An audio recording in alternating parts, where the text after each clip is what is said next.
Hello friends, ഇന്നത്തെ എപ്പിസോഡിൽ ആരതിയോട് അർച്ചന തന്റെ ഇപ്പോഴത്തെ അവസ്ഥ എന്താണെന്ന് കൃത്യമായി വെളിപ്പെടുത്തി. അന്നത്തെ ആ ശിവയോഗിയുടെ ആശ്രമത്തിൽ വെച്ച് അന്നത്തെ പൂജ അവസാനിച്ചപ്പോൾ എനിക്ക് അന്ന് ഓർമ്മകളെല്ലാം തിരിച്ചു കിട്ടിയിരുന്നു. ഞാൻ അർച്ചനയാണെന്നുള്ള സത്യം ഞാൻ തിരിച്ചറിഞ്ഞിരുന്നു. ഞാൻ തിരിച്ചറിയുന്നതിന് മുൻപ് തന്നെ ഞാൻ അർച്ചനയാണെന്ന് എൻ്റെ മനസ്സ് പൂർണ്ണമായും തിരിച്ചറിഞ്ഞിരിക്കുന്നു എന്നുള്ള സത്യം എന്നേക്കാൾ മുമ്പേ മനസ്സിലാക്കിയത് ശിവയോഗിയാണ് എന്ന് ഞാൻ തിരിച്ചറിഞ്ഞിരുന്നു എന്ന് അർച്ചന ആരതിയോട് അറിയിക്കുന്നു. എല്ലാം കേട്ട് കഴിഞ്ഞതും ആരതി വല്ലാത്ത ഞെട്ടിൽ നിൽക്കുകയാണ്. ഉടനെ അർച്ചന പറഞ്ഞു, അന്ന് അവിടെ വെച്ച് നടന്ന സംഭവങ്ങളൊക്കെ ആരതിക്ക് ഓർമ്മയുണ്ടല്ലോ എന്ന് ചോദിച്ചപ്പോൾ ആരതി വല്ലാത്ത ഞെട്ടിലോടെ നിൽക്കുകയാണ്. സത്യത്തിൽ ഇക്കാര്യം ഞാൻ ആരതിയോട് തുറന്ന് പറയുന്നതിന് കാരണങ്ങൾ പലതുണ്ട് എന്ന് അർച്ചന അറിയിച്ചു. അന്ന് സച്ചിയേട്ടനോടൊപ്പം പുതിയൊരു ജീവിതം തുടങ്ങാനായി ആഗ്രഹിച്ചു തന്നെയായിരുന്നു അന്ന് ഞാൻ ആ പൂജകളെല്ലാം പൂർത്തിയാക്കി ക്ഷേത്രത്തിലെത്തിയത്. എന്നാൽ അന്ന് തൻ്റെ ഓർമ്മകൾ തിരിച്ചു കിട്ടി എന്നുള്ള കാര്യം ശിവയോഗി മനസ്സിലാക്കി കഴിഞ്ഞതും അതിനുശേഷം ആ ശിവയോഗിയുടെ ആശ്രമത്തിൽ വെച്ച് താനും സച്ചിയേട്ടനും തമ്മിൽ വീണ്ടും കണ്ടുമുട്ടുകയോ പരസ്പരം തിരിച്ചറിയുകയോ ചെയ്തു കഴിഞ്ഞാൽ സച്ചിയേട്ടന്റെ ജീവൻ ആപത്തുണ്ടാകുമെന്ന് അവിടെ നിന്ന് അവന്തികയോടൊപ്പമുള്ള ആളുകളും ഗൂഢാലോചന നടത്തുന്നത് ഞാൻ കേട്ടതുകൊണ്ടാണ് അന്ന് സച്ചിയേട്ടന് മുന്നിൽ അങ്ങനെ എനിക്കൊരു നാടകം കളിക്കേണ്ടി വന്നത് എന്ന് അർച്ചന അറിയിച്ചു. ഇത് കേട്ടതും ആരതി പറഞ്ഞു, ഇല്ല, ഇത് ഞാൻ ഒരിക്കലും വിശ്വസിക്കില്ല.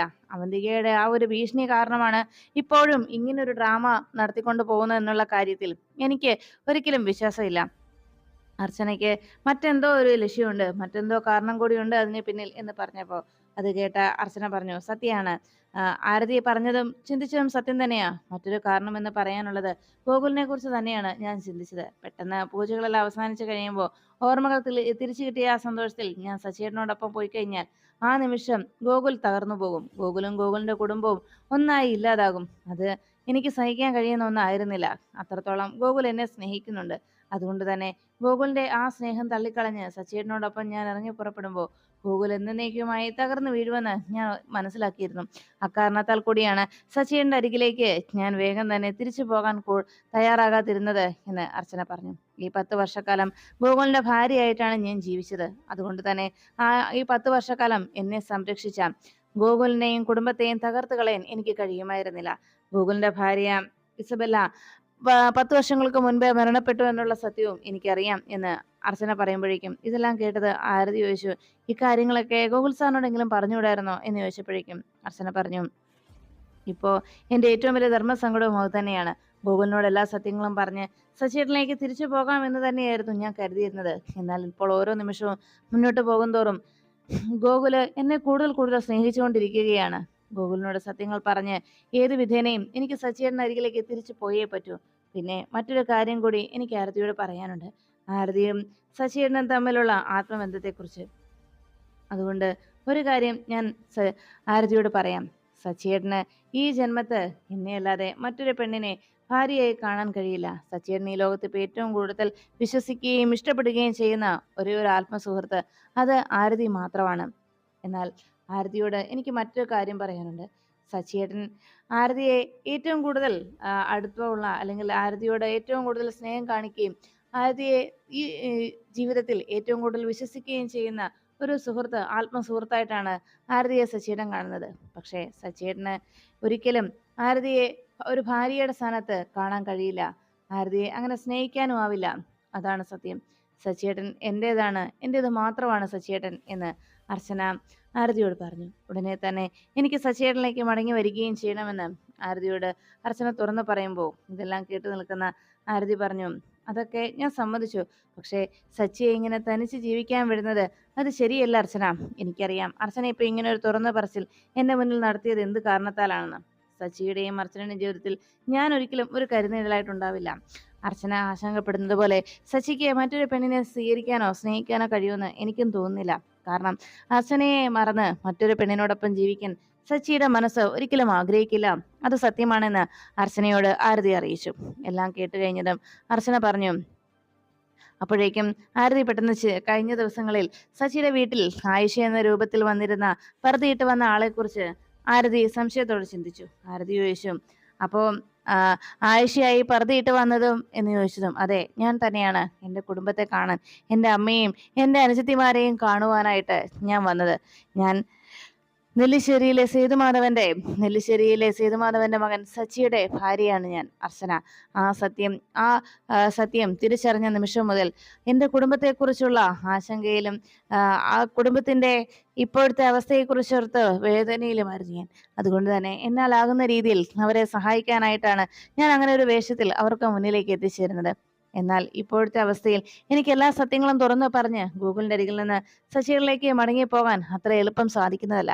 കുറച്ച് ദിവസങ്ങൾ കൂടി എനിക്ക് വേണം സത്യങ്ങൾ ഗൂഗിളിനെ പറഞ്ഞ് മനസ്സിലാക്കി എനിക്ക് ശശികളിലേക്ക് മടങ്ങി വരാനായി. അത്രയും ദിവസം സച്ചിയേട്ടനിൽ നിന്ന് സച്ചിയേട്ടനുമായിട്ടുള്ള എൻ്റെ ബന്ധം, സച്ചിയേട്ടനുമായിട്ടുള്ള എൻ്റെ ഒരു നല്ല ജീവിതം ഞാൻ തുടങ്ങുവാനായിട്ട് ആഗ്രഹിക്കുന്നത് എല്ലാ പ്രശ്നങ്ങളും അവസാനിപ്പിച്ചിട്ടാണ്. എനിക്ക് കുറച്ച് ദിവസങ്ങൾ കൂടി സമയം തരണം, അവന്തികയുടെ പ്രശ്നങ്ങൾ പൂർത്തിയാക്കാനും ഗോകുലിനെ കാര്യങ്ങൾ പറഞ്ഞ് മനസ്സിലാക്കാനും. അതിന് എനിക്ക് ആരതിയുടെ സഹായം വേണമെന്ന് അർച്ചന ആവശ്യപ്പെടുമ്പോൾ ആരതി പറഞ്ഞു, അർച്ചന എന്നെക്കുറിച്ച് ഓർത്ത് ആശങ്കപ്പെടേണ്ടതില്ല. അക്കാര്യത്തിൽ സങ്കടപ്പെടുകയും വേണ്ട. സച്ചിയുടെ ജീവിതത്തിൽ ഞാൻ ഒരിക്കലും ഇടിച്ചു കയറാൻ തയ്യാറാവില്ല. പിന്നെ ഒരു വാക്ക് ഞാൻ തരാം, അർച്ചന ഒരിക്കലും ഇനി ഇതുപോലെ സച്ചിയിൽ നിന്ന് അധിക നാൾ അകന്നു നിൽക്കരുത്. അത് ആ പാവത്തിനെ ഇങ്ങനെ തനിച്ച് ജീവിക്കാൻ അനുവദിക്കരുത് എന്ന് പറഞ്ഞതും അർച്ചന പറഞ്ഞു, എനിക്ക് ഇപ്പോൾ ഈ സത്യങ്ങൾ ഞാൻ ആരതിയോട് പറഞ്ഞത് ഇനിയെങ്കിലും ഒരാളെങ്കിലും എൻ്റെ അവസ്ഥ അറിഞ്ഞില്ല എങ്കിൽ, ഒരാളെങ്കിലും എൻ്റെ മനസ്സൊന്ന് തിരിച്ചറിയണം, ഒരാളോടെങ്കിലും എല്ലാ സത്യങ്ങളും തുറന്നു പറഞ്ഞില്ലെങ്കിൽ ഞാൻ ചിലപ്പോൾ നെഞ്ചുപൊട്ടി മരിച്ചു പോകും. അതുകൊണ്ടാണ് സത്യങ്ങൾ ആരതിയോട് പറയാൻ ഞാൻ തീരുമാനിച്ചതെന്ന് അർച്ചന അറിയിച്ചു. എല്ലാം കേട്ട് കഴിഞ്ഞതും ആരതി പറഞ്ഞു, ഇനിയെങ്കിലും സച്ചി ഇങ്ങനെ തനിച്ച് ജീവിക്കാൻ അർച്ചന അനുവദിക്കരുത്. എത്രയും വേഗം പ്രശ്നങ്ങൾക്ക് പരിഹാരമുണ്ടാക്കി സച്ചിയുടെ ജീവിതത്തിലേക്ക് അർച്ചന മടങ്ങിച്ചെല്ലണം. അതുവരെ എല്ലാ സഹായത്തിനും ഞാൻ ഒപ്പം ഉണ്ടാവുമെന്ന് ആരതി അർച്ചനയ്ക്ക് വാക്ക് നൽകുന്നു. അർച്ചന അവിടെ നിന്ന് തിരിച്ചു മടങ്ങി കഴിയുമ്പോഴേക്കും അവന്തികയുടെ അടുത്ത് ഫയലുകൾ ചെക്ക് ചെയ്യാനായി മൂർത്തി എത്തി. മൂർത്തി നൽകിയ ഫയലുകൾ നോക്കിക്കഴിഞ്ഞതും അവന്തിക പറഞ്ഞു, മൂർത്തി, ഇത് ഞാൻ നോക്കുന്നു എന്ന് വെച്ച് മൂർത്തിയുടെ ശ്രദ്ധ കൃത്യമായി ഇതിലുണ്ടാവണം. വെറുതെ ഓഫീസിലെ കാര്യങ്ങൾ വെറുതെ ഒന്ന് നോക്കി അങ്ങ് പോയാൽ പോരാ. പിന്നെ നമുക്ക് തരാനുള്ള പണം അത് എത്രയും വേഗം അവരിൽ നിന്ന് തിരികെ വാങ്ങിക്കണം. ഇനിയും സമയം അവർക്ക് അനുവദിച്ചു കൊടുക്കാൻ പാടില്ല. എത്രയും പെട്ടെന്ന് തന്നെ നമുക്ക് കിട്ടാനുള്ള പണം അവരിൽ നിന്ന് തിരിച്ചു വാങ്ങിയേ പറ്റൂ എന്നറിയിച്ചതും അത് കേട്ടതോടെ മൂർത്തി പറഞ്ഞു, ഞാൻ പറയാം മാഡം, പണം തിരികെ നൽകേണ്ടവരോട് എത്രയും വേഗം തന്നെ തിരിച്ചു നൽകണമെന്ന് ഞാൻ അറിയിച്ചോളാം എന്ന് മൂർത്തി ഉറപ്പ് നൽകി. അങ്ങനെ പറഞ്ഞ് മൂർത്തി പോകാൻ തുടങ്ങുമ്പോൾ അവന്തികയ്ക്ക് അരികിലേക്ക് ലീലാവതി വന്നു. ലീലാവതി വന്നിരുന്നതും അവന്തിക ചോദിച്ചു, എന്താ അമ്മായി, എന്തെങ്കിലും ആവശ്യമുണ്ടോ എന്ന് ചോദിച്ചപ്പോഴേക്കും, അതെ, എൻ്റെ കാഞ്ചന മോൾക്ക് വല്ലാത്ത സങ്കടം. അവന്തികയ്ക്ക് എന്തെങ്കിലും സഹായം ചെയ്യാൻ അവളിങ്ങനെ വെറുതെ വീട്ടിലിരുന്ന് ഇങ്ങനെ മുരടിക്കണ്ടായെന്നും ഏതെങ്കിലും രീതിയിൽ അവന്തികയെ ഒന്ന് സഹായിക്കണമെന്നാണ് അവളുടെ ആഗ്രഹം എന്ന് പറഞ്ഞപ്പോൾ അവന്തിക പറഞ്ഞു, അതെ, ഇവിടെ ജോലികൾ എന്തെങ്കിലും ചെയ്യാനാണ് അവൾ ആഗ്രഹിക്കുന്നതെങ്കിൽ ഇവിടുത്തെ ജോലികൾ ഭക്ഷണമൊക്കെ ഉണ്ടാക്കാനും അടുക്കളയിൽ കയറി വല്ലതും ഉണ്ടാക്കുന്ന കാര്യമാണെങ്കിൽ അതിനിവിടെ വേറെ ആളുകളുണ്ട്. ചിപ്പി മോൾക്ക് ഇഷ്ടമുള്ള ഭക്ഷണം എന്താണെന്നൊക്കെ അവർക്ക് കൃത്യമായിട്ട് അറിയൂ. അതുകൊണ്ട് അവരതെല്ലാം നോക്കി ചെയ്തോളും. അത് ഇനി കാഞ്ചന അതിനായി ബുദ്ധിമുട്ടേണ്ട ആവശ്യമില്ല എന്ന് പറഞ്ഞപ്പോൾ ഉടനെ ലീലാവതി പറഞ്ഞു, അയ്യോ മോളെ, ഞാൻ പറഞ്ഞത് മോള് തെറ്റിദ്ധരിച്ചതാണ്. മോള് അടുക്കളക്കാരിയല്ല പറഞ്ഞത്. ഇത്രയും ദാരിദ്ര്യത്തിനിടയിലും ഞാൻ എൻ്റെ മോളെ MBA വരെ പഠിപ്പിച്ചിട്ടുണ്ട്. അതുകൊണ്ട് ഓഫീസിൽ എന്തെങ്കിലും ഒരു സഹായം അവന്തിക മോൾക്ക് വേണ്ടി ചെയ്തു തരാൻ കഴിഞ്ഞാൽ അതവൾ വലിയ മഹാഭാഗ്യമായിട്ടാണ് അവൾ കരുതുന്നത്. അതാണ് ഞാൻ ചോദിച്ചത് എന്ന് പറഞ്ഞതും, ഓ, MBA വരെ പഠിച്ചതാണോ എന്ന് അവന്തിക ഞെട്ടലോടെ ലീലാവതിയോട് ചോദിച്ചു. ശരി, എന്നാ ഞാനൊന്ന് ആലോചിക്കട്ടെ എന്ന് പറഞ്ഞപ്പോൾ ഉടനെ ലീലാവതി പറഞ്ഞു, മതി, ഈ വാക്ക് മാത്രം കേട്ടാൽ മതി, മോളൊന്ന് ആലോചിക്കട്ടെ എന്ന് പറഞ്ഞല്ലോ. എത്രയും പെട്ടെന്ന് ഈ കാര്യത്തിൽ ഒരു തീരുമാനം മോൾ എടുക്കണം. അവൾക്ക് മോളുടെ അടുത്ത് വെറുതെ ഇങ്ങനെ നിൽക്കുന്നതിൽ അവൾക്കൊട്ടും താല്പര്യമില്ല. ഏതെങ്കിലും രീതിയിൽ അവന്തികേച്ചിയെ ഒന്ന് സഹായിക്കണമെന്നാണ് അവൾ ആഗ്രഹിക്കുന്നത്. അതിന് അവൾക്ക് ജോലിക്ക് പണമൊന്നും നൽകേണ്ടതില്ല. ഇവിടെ നിൽക്കുന്നതിന് അതിനുള്ള ഒരു പ്രത്യുപകാരമായിട്ടാണെങ്കിലും അവൾക്ക് അവിടെ ഒരു ജോലി എന്തെങ്കിലും ഒന്ന് ചെയ്യാമെന്നാണ് അവൾ ആഗ്രഹിക്കുന്നത്. മോളൊന്ന് ആലോചിക്കുക എന്ന് പറഞ്ഞപ്പോൾ ശരി, ഞാൻ ആലോചിച്ചിട്ട് പറയാമെന്ന് അവന്തിക ലീലാവതിക്ക് ഉറപ്പ് നൽകി. അവിടെ നിന്ന് ലീലാവതി പോയി കഴിഞ്ഞതും മൂർത്തിയോട് അവന്തി ചോദിച്ചു, എന്താ മൂർത്തിയുടെ അഭിപ്രായം എന്ന് ചോദിച്ചപ്പം, ഒരു MBA-കാരി ശമ്പളം പോലും കൊടുക്കാതെ ഇപ്പോൾ നമ്മുടെ ഓഫീസിലേക്ക് വരുന്നതെന്ന് പറഞ്ഞാൽ അത് നമുക്കൊരു അസറ്റ് തന്നെയാണ് മാഡം. പിന്നെ ഇത് ഒരു ആലോചന, ഒരു പ്ലാനിങ് ആണോ എന്ന കാര്യത്തിൽ സംശയിക്കേണ്ടിയിരിക്കുന്നു. അവര് എന്തെങ്കിലും പ്ലാൻ ചെയ്തിട്ടാണോ ഇങ്ങനെ ഒരു തീരുമാനം എടുത്തിരിക്കുന്നുള്ള കാര്യം ഒന്ന് സൂക്ഷിച്ചിട്ട് വേണമെന്ന് മാത്രം മൂർത്തി ഓർമ്മിപ്പിച്ചു. ശരി, എന്തായാലും നമുക്ക് നോക്കാം. അവളിനി അങ്ങനെ എന്തെങ്കിലും പദ്ധതിയായിട്ട് ഇറങ്ങി പുറപ്പെടുന്നെങ്കിൽ അവളെ ചെവിക്ക് പിടിച്ച് ഈ വീട്ടിൽ നിന്ന് പുറത്തു തള്ളാൻ എനിക്കറിയാം എന്ന് അവന്തിക അറിയിച്ചു. എന്നാ ശരി, അങ്ങനെ തന്നെ ആവട്ടെ മേഡം എന്ന് പറഞ്ഞ് അവിടുന്ന് മൂർത്തി യാത്ര പറഞ്ഞ് ഇറങ്ങി. മൂർത്തി പോയി കഴിഞ്ഞത് ഉടനെ സച്ചിയുടെ അടുത്തേക്ക് കമലമ്മ എത്തി. എന്താ എന്താ മോനെ ഇങ്ങനെ ആലോചിച്ചിരിക്കുന്നതെന്ന് ചോദിച്ചപ്പോഴേക്കും സച്ചി പറഞ്ഞു, അമ്മേ ഞാൻ ആരതിയെ വിളിച്ചിട്ട് കിട്ടുന്നില്ല എന്ന് പറഞ്ഞു. വക്കീലിനെ വിളിച്ചിട്ട് കിട്ടിയില്ല എന്ന് പറഞ്ഞപ്പോൾ ഉടനെ മോള് വിളിച്ചില്ലേ എന്ന് കമലമ്മ അന്വേഷിച്ചു. ഇല്ല, തിരക്കെന്തെങ്കിലും ആയിരിക്കുമെന്ന് സച്ചി അമ്മയോട് പറയുമ്പോൾ അവിടെ ഇരുന്ന ആ ഗുളിക ഇങ്ങ് എടുത്തു തന്നേമേ എന്ന് സച്ചി ആവശ്യപ്പെട്ടു. ഗുളിക എടുത്തു കൊടുത്തതും ഇത്രയും നേരമായിട്ടും ഗുളികയൊന്നും കഴിച്ചില്ലേ മോൻ എന്ന് അമ്മ ചോദിച്ചതും ഭക്ഷണത്തിന് മുമ്പുള്ളൊരു ഗുളിക അമ്മ അതിങ്ങ് തന്നേക്ക് എന്ന് പറഞ്ഞു. ഗുളിക കഴിച്ചു കഴിഞ്ഞപ്പോൾ എന്നാ അമ്മ മോന് കഞ്ഞി എടുത്തു തരട്ടെ, കയ്യോടെ ചൂടാറുന്നതിന് മുമ്പ് കുടിച്ചോ എന്ന് പറഞ്ഞ് കമലമ്മ കഞ്ഞി എടുത്ത് കൊടുക്കാൻ തുടങ്ങിയപ്പോൾ സച്ചി പറഞ്ഞു, അത് ഞാൻ എടുത്ത് കഴിച്ചോളാം അമ്മേ, അമ്മ പൊയ്ക്കോ എന്ന് പറഞ്ഞു. എന്നാ ശരിയെന്ന് പറഞ്ഞ് കമലമ്മ വേഗം അവിടെ നിന്ന് എഴുന്നേറ്റ് പോകുമ്പോൾ സച്ചി ആകെ ടെൻഷനിലായി. ഇത്രയും നേരമായിട്ടും ആരതി വക്കലിനെ വിളിച്ചിട്ട് കിട്ടുന്നില്ലല്ലോ എന്നതായിരുന്നു സച്ചിയുടെ മനസ്സിലെ ആശങ്ക. സച്ചി വീണ്ടും ആരതിയുടെ ഫോണിലേക്ക് വിളിച്ചു നോക്കി. ആരതി ഈ സമയം ഓഫീസിൽ വന്നിരുന്നിട്ട് സച്ചിയുടെ കോള് വരുന്നത് കണ്ടെങ്കിലും അത് അറ്റൻഡ് ചെയ്യാൻ ആരതിയുടെ മനസ്സ് അനുവദിക്കുന്നില്ല. അർച്ചന തന്നോട് പറഞ്ഞ കാര്യങ്ങൾ ഓരോന്നും ആരതിയുടെ മനസ്സിലൂടെ കടന്നു പോവുകയായിരുന്നു. ആരതി ആ നിമിഷം ഒരു തീരുമാനത്തിലെത്തി. ഇനി സച്ചിയുമായിട്ട് ഇനി ഒരു കൂട്ടുകെട്ട് വേണ്ട. ശശിയുടെയും അർച്ചനയുടെയും ജീവിതത്തിൽ ഇനി ആരതി ഒരു കരടായി ഉണ്ടാകാൻ പാടില്ല. അതുകൊണ്ട് അവരുടെ രണ്ടുപേരുടെയും സന്തോഷകരമായ ഒരു ജീവിതത്തിന് ഞാൻ ഒരിക്കലും ഒരു പ്രതിബന്ധമാവരുത്. അവര് സന്തോഷത്തോടെ ജീവിക്കട്ടെ. സച്ചിയോട് എനിക്ക് തോന്നിയ ഇഷ്ടവും സ്നേഹവും അടുപ്പവും ഒക്കെ അത് വെറും ഒരു സ്വപ്നമായി അങ്ങ് മറന്നു കളയാം, അതാ നല്ലത് എന്ന് മനസ്സിൽ ഉറപ്പിച്ച് സച്ചി ഫോൺ ചെയ്യുന്നതൊക്കെ കണ്ടിട്ടും അത് അറ്റൻഡ് ചെയ്യാതെ മൊബൈൽ ഫോൺ മാറ്റി വെക്കുകയാണ് ആരതി. സച്ചി കുറെ തവണ ട്രൈ ചെയ്തിട്ടും കോള് കണക്റ്റ് ആവുന്നില്ല. അതിനുശേഷം സച്ചി വേഗം തന്നെ റെഡിയാവുകയാണ്. സച്ചി പെട്ടെന്ന് ആലോചിച്ചു, ഇനിയും വക്കീലിന് എന്റെ പനിയെങ്ങാനും പിടിച്ചതായിരിക്കുമോ, വയ്യാതെങ്ങാനും കിടക്കുവാണോ, അതാണോ ഫോൺ എടുക്കാത്തത്, കോടതിയിലാണെങ്കിൽ മെസ്സേജ് ചെയ്യുമായിരുന്നല്ലോ എന്നൊക്കെ സച്ചി സംശയിച്ച് ആലോചിച്ചിരുന്നു.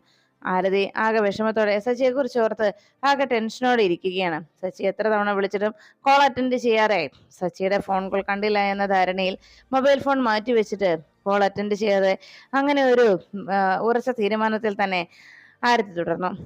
സച്ചിയുടെ കോള് വരുന്ന ഓരോ നിമിഷവും ആ ഫോണിലേക്ക് നോക്കി പൊട്ടിക്കരഞ്ഞുകൊണ്ട് ആരതി തന്റെ തീരുമാനത്തിൽ നിന്ന് പിന്മാറാതെ ആ ഉറച്ച തീരുമാനത്തിൽ തന്നെ നിലകൊണ്ടുകൊണ്ട് ആരതി അങ്ങനെ ഇരിക്കുമ്പോൾ സച്ചി വേഗം തന്നെ വേഷം മാറി പുറത്തേക്ക് പോകാനുള്ള തയ്യാറെടുപ്പിലായി. ഉടനെ സ്നേഹ അവിടേക്ക് എത്തിയിട്ട് ചോദിച്ചു, അല്ല ഏട്ടനിത് എങ്ങോട്ടാ ഇപ്പൊ ഈ പോകുന്നത് എന്ന് അന്വേഷിച്ചു. ഞാനേ അത്യാവശ്യമായിട്ടൊന്ന് പുറത്തു പോവാ എന്ന് പറഞ്ഞപ്പോൾ അത് പറ്റില്ല, ഏട്ടന്റെ പനിയൊക്കെ മാറി വരുന്നേ ഉള്ളൂ, ഇപ്പൊ പുറത്തേക്ക് പോകാൻ ഞാൻ സമ്മതിക്കില്ല എന്ന് പറഞ്ഞ് സ്നേഹ ബഹളം ഉണ്ടാക്കി. അപ്പോഴേക്കും അവിടേക്ക് കമലമ്മ എത്തി.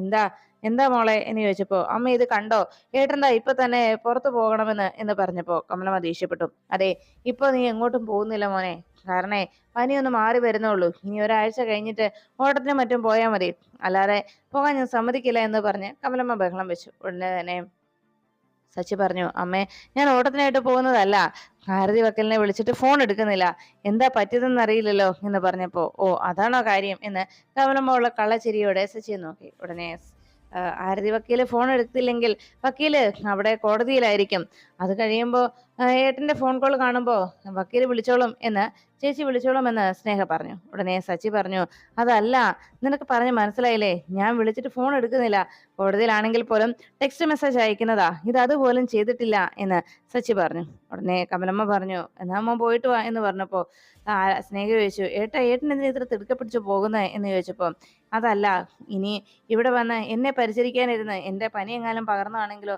പനി പിടിച്ച് കിടപ്പിലായാൽ ഒന്ന് ചോദിക്കാനോ ഒന്ന് നോക്കാനോ കൂടി ആരും ഇല്ല അടുത്ത്, തനിച്ച് ജീവിക്കുന്ന ആളാ. അതുകൊണ്ട് തന്നെ നമ്മൾ ഇത്രയൊക്കെ അടുപ്പായ സ്ഥിതിക്ക് നമ്മൾ ഇത്രത്തോളം അടുപ്പവും ആത്മാർത്ഥതയും കാട്ടുമ്പോൾ നമ്മൾ തിരിച്ചൊന്ന് അന്വേഷിക്കണ്ടേ? അതൊരു മര്യാദയല്ലേ എന്ന് ശശി ചോദിച്ചു. ഉടനെ കമലമ്മ പറഞ്ഞു, എന്നാ ശരി, മോൻ പോയിട്ട് വാ എന്ന് പറഞ്ഞ് ശശിയെ പോകാൻ കമലമ്മ അനുവദിക്കുന്നു. അവിടുന്ന് ശശി പോയി കഴിയുമ്പോഴേക്കും കമലമ്മയോട് അടുത്ത് നിന്ന് സ്നേഹ തട്ടിക്കയറി, അമ്മ എന്ത് പണിയാ കാണിച്ചത്? ഏട്ടനെ പോകാൻ എന്തിനാ അനുവദിച്ചത് എന്ന് ചോദിച്ചപ്പോഴേക്കും കമലമ്മ പറഞ്ഞു, ഇനി മോളെ, അവനിത് എങ്ങോട്ടാ പോയത്? ആരതി മോളെ കാണാനല്ലേ, അതിൽ കുഴപ്പമൊന്നുമില്ല. ആരതി മോള് ഫോൺ എടുക്കുന്നില്ല എന്ന് അറിഞ്ഞപ്പോൾ തന്നെ അവന്റെ ടെൻഷൻ കണ്ടില്ലേ എന്ന് കമലമ്മ ചോദിച്ചു. ഉടനെ സ്നേഹ പറഞ്ഞു, അമ്മ എന്താ ഈ പറഞ്ഞു വരുന്നത് എന്ന് ചോദിച്ചപ്പോഴേക്കും, എടി മോളെ, സത്യത്തിൽ ഇപ്പോഴത്തെ അവന്റെ സ്വഭാവം നീ ഒന്ന് ശ്രദ്ധിച്ചില്ലേ? മുമ്പ് എപ്പോഴും അച്ചുമോളെ അന്വേഷിച്ച് നടപ്പായിരുന്നല്ലോ. വഴിയിൽ ഏത് പെൺകുട്ടികളെ കണ്ടാലും അച്ചു ആണെന്ന് പറഞ്ഞ് ബഹളം ഉണ്ടാക്കാറുണ്ടായിരുന്നല്ലോ. ഇപ്പൊ ഈയിടെയായിട്ട് അത്തരം ബഹളങ്ങളൊന്നും കേൾക്കുന്നില്ലല്ലോ എന്ന് ചോദിച്ചപ്പോഴേക്കും, ഇല്ല എന്ന് സ്നേഹ മറുപടി നൽകി. അതിനെന്താ കാരണം? ഈ ആരതി മോള് വന്നതിന് ശേഷമാണ് അത്തരം ബഹളങ്ങളൊന്നും ഇപ്പൊ ഉണ്ടാകാതിരിക്കുന്നത്. അതെ, ആരതി മോള് വന്നതിന്റെ ഗുണമാ, അത് മനസ്സിലായോ? അതുകൊണ്ട് ആരതി മോളെ കാണാൻ അവൻ പോകുന്നതിൽ ഒരു പ്രശ്നവും ഇല്ല. അവൻ പോയി കണ്ടോട്ടെ, അതിലെന്താ കുഴപ്പം? ഇനി മോളെ, അവനെ അവന്റെ മനസ്സിലെ അത്തരം പ്രവൃത്തികളും അത്തരം ടെൻഷനും ഒക്കെ മാറ്റിമറിക്കാൻ ആരതി മോളെ കൊണ്ടേ കഴിയൂ. ആരതി മോൾക്ക് അതിന് സാധിക്കൂ. അതുകൊണ്ട് ആരതി മോളെ അവൻ കാണാൻ പോകുന്നതിൽ ഒരു കുഴപ്പവും ഇല്ല എന്ന് കമലമ്മ അറിയിച്ചു. അത് കേട്ടതോടെ സ്നേഹ പറഞ്ഞു, എൻ്റെ അമ്മയ്ക്ക് സച്ചിയുടെ സ്വഭാവം അറിയത്തില്ലാത്തോണ്ടാ. അമ്മ ഈ മനപ്പായസം ഉണ്ട് ഇങ്ങനെ കഴിയത്തേ ഉള്ളൂ. സച്ചിനെ കാര്യത്തോട് എടുക്കുമ്പോഴാ സച്ചിയുടെ തനി സ്വരൂപം അറിയാൻ പോകുന്നത്. അമ്മ നോക്കിക്കോ എന്ന് പറഞ്ഞ് സ്നേഹ കമലമ്മയോട് സച്ചിയും ആരതിയും തമ്മിൽ അങ്ങനെ ഒരു ബന്ധം ഒരിക്കലും ഉണ്ടാവുകയില്ലെന്നും ഇതൊക്കെ നമ്മുടെ വെറും സ്വപ്നങ്ങളും പ്രതീക്ഷകളും മാത്രമാണെന്നും അമ്മയ്ക്ക് വെറുതെ ഇങ്ങനെ സ്വപ്നം കണ്ടിരിക്കാവുന്നേ ഉള്ളൂ എന്ന് പറഞ്ഞ് സ്നേഹ അവിടുന്ന് പോന്നു. അതിനുശേഷം അർച്ചനയുടെ ഫോണിലേക്ക് കോള് വരുന്നു. അർച്ചന കോൾ അറ്റൻഡ് ചെയ്യുമ്പോൾ അർച്ചനയെ ഫോൺ ചെയ്ത് കാഞ്ചന പറഞ്ഞു, ചേച്ചി, നമ്മുടെ പ്ലാൻ ഏകദേശമൊക്കെ വർക്കൗട്ട് ആവുന്നുണ്ട്. അങ്ങനെ അവന്തികയുടെ ഓഫീസിലേക്ക് കയറിക്കൂടാൻ എനിക്ക് കഴിയുന്നു. ഉടനെ തന്നെ ഞാൻ ഓഫീസിൽ ഒരു ജോലിക്കാരിയായി പോയി തുടങ്ങും എന്ന് പറഞ്ഞപ്പോൾ അർച്ചന പറഞ്ഞു, ഗുഡ്, അതെന്തായാലും നന്നായി. ഞങ്ങൾ വളരെ സൂക്ഷിച്ചു വേണം ഇനി നമ്മുടെ ഓരോ നീക്കവും എന്ന് അർച്ചന കാഞ്ചനയ്ക്ക് നിർദ്ദേശം നൽകുമ്പോൾ കാഞ്ചനയും ലീലാവതിയും ആ വീട്ടിൽ എന്തൊക്കെ ചെയ്യുന്നു, അവരുടെ നീക്കങ്ങൾ എന്തൊക്കെയാണ് എന്ന് കൃത്യമായി വാച്ച് ചെയ്തുകൊണ്ട് അവർക്ക് തൊട്ടു പിന്നാലെ മൂർത്തി വന്നു നിൽക്കുന്നു.